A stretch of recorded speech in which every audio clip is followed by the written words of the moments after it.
उठिबा परे खाली पेटरे green tea पीवा ठीक कि?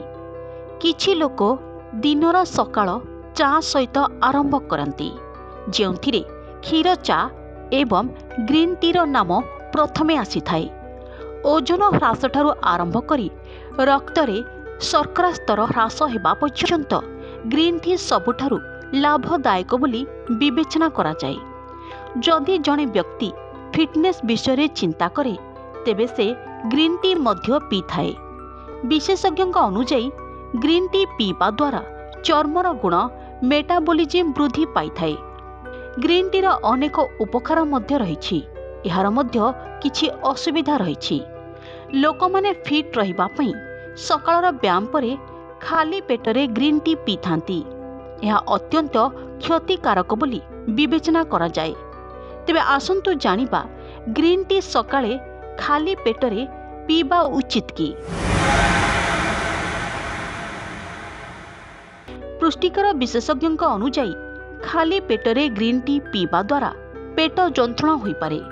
वास्तव में ग्रीन टी रे पॉलीफेनोल्स थाए जहाँकि टेनिन भाव में जना जाए, जहाद्वारा पेटरे एसिड परिमाण बढ़ी थाए, जहा फल पेटरे जंत्रणा, ज्वलन किंबा कोष्ठकाठिन्य भली समस्या मध्य सृष्टि करि पारे।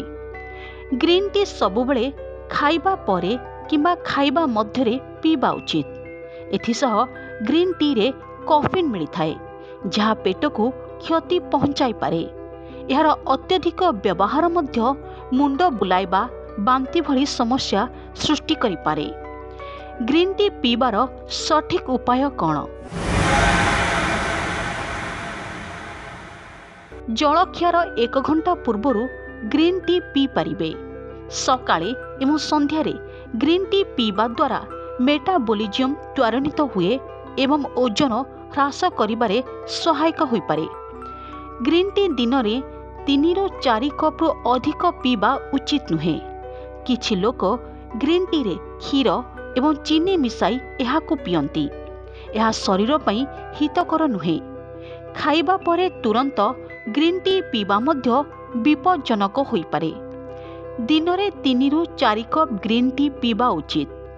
अत्यधिक ग्रीन टी पीवा द्वारा यकृत समस्या मध्य देखा दी पारे। रातिरे सोइबा पूर्वरु ग्रीन टी पियंतु नाही, यह सोइबारे असुविधा सृष्टि करि पारे। ग्रीन टी पीबार लाभ।